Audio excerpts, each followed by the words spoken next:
கோயம்புத்தூர்லேயே பொண்ணு கட்டியிருக்கீங்க. கோயம்புத்தூர் மாப்பிள்ளைன்ட்டு வந்தான், அது சரி கோயம்புத்தூரில் பொண்ணுக்கு இது கட்டியிருக்காங்களான்னு கேட்குறேன். கோயம்புத்தூரே கட்டிட்டேன். சென்னைக்காரரா?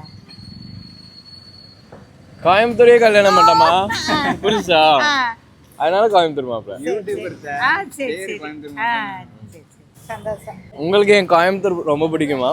ஆனா என் கோயம்புத்தூருக்கு என்னதான் ரொம்ப பிடிக்கும். ஏன்னா என் கோயம்புத்தூர் என்னோட வைஃப் தானே. அப்படியா? கரெக்ட் தானே? ஆமா. பாய்மா, போயிட்டு வரேம்மா. ப்ரோ சூப்பரா படிச்சு நிறைய கோடி சம்பாதிக்கணும் ப்ரோ. Okay bro. சென்னையில தான் ஒர்க் பண்றீங்களா? சூப்பர்ண்ணா. லவ்யூண்ணா. லவ்யூமா. நிறைய யங்ஸ்டர்ஸ் வீடியோ பாக்குறீங்க. நான் என்ன சொல்றேன்னா, இப்போவே ஒரு ட்ரீம் எல்லாம் வச்சு ஸ்டார்ட் பண்ணுப்பா. இல்லைன்னா ரொம்ப கஷ்டம். ஃப்யூச்சரில் உன்னை கண்ட மேனிக்கு பேசுவாங்க, ரெஸ்பெக்ட் இருக்காது, வேல்யூ பண்ண மாட்டாங்க. அதுலேயே நீ வந்து மனசெல்லாம் சங்கடமாயிடும் உனக்கு. ஸோ ப்ளீஸ் எனக்காக இப்போவே ஸ்டார்ட் பண்ணிடு. உனக்கு என்ன பிடிக்குமோ அது டெய்லி பண்ணுடா, அவ்வளோதான்டா. நான்லாம் கரெக்டாக இந்த கோவிட் வரும்போது, அப்போ நான் 11th படிக்கிறேன். 11th காமர்ஸ் எக்ஸாம் எழுதும்போது லாஸ்ட் எக்ஸாமில் எனக்கு கோவிடு. ஸோ அந்த டைமில் நான் ஸ்டார்ட் பண்ண பேஜ் தான். அப்போ தான் என் அப்பா எனக்கு ஒரு ஃபோன் வாங்கி கொடுக்குறாங்க. ஃபோன் வாங்கினதும் கண்ணை மூடி ஸ்டார்ட் பண்ணிட்டேன் ஒரு யூடியூப் பேஜ். அப்புறம் அதில் அப்படியே டெய்லி வீடியோ போட்டு, அப்புறம் டெய்லி ஃபுல் வீடியோ போடுவேன் யூடியூப்பில். போட்டு 10 வியூஸு 100 வியூஸ் அப்படிலாம் வரும். ஆனால் என்ன, நான் கன்சிஸ்டண்டாக அன்றைக்கும் டெய்லி விளாக் போடுவேன். அது எனக்கு லேர்னிங்ஸ், ஒரு எக்ஸ்பீரியன்ஸ் கொடுத்துச்சு. அந்த ஒரு எக்ஸ்பீரியன்ஸில் அந்த எக்ஸ்பீரியன்ஸ் எனக்குள்ளேயே இருந்துச்சு.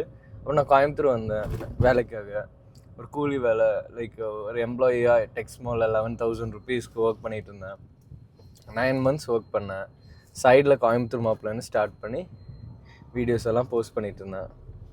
எனக்கே தெரியாமல் நான் இன்றைக்கி வந்து கோயம்புத்தூரில் ஒரு வீடு வாங்கியிருக்கேன், கோயம்புத்தூரில் ஒரு கார் வாங்கியிருக்கேன், அப்புறமா உங்களை சம்பாரிச்சிருக்கேன். ஸோ இதெல்லாம் 2 வருஷத்தில். ஆனால் எனக்கு இதை அச்சீவ் பண்ணுறதுக்கே எனக்கு ஒரு 7 years எடுத்துருச்சுன்னு நினைக்கிறேன். மோர் தென் தட். நான் என்ன சொல்கிறேன்னா, குட்டி வயசுலேயே ஸ்டார்ட் பண்ணுறேன்னு வச்சுக்கோ. உன் அப்பா வயசுலலாம் நீ ரிட்டையர் ஆகிரோடா தங்குங்களா.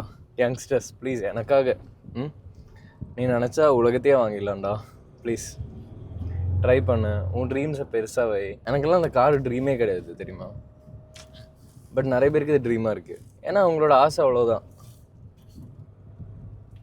நான் என்னை ஒரு மாதிரி இது பண்ணி சொல்ல, நான் ஆசையை பெருசாக வைன்னு தான் சொல்கிறேன். உலகத்தில் எல்லா இடத்துலையும் காசு இருக்குது. ஜென்யூனாக சம்பாரி.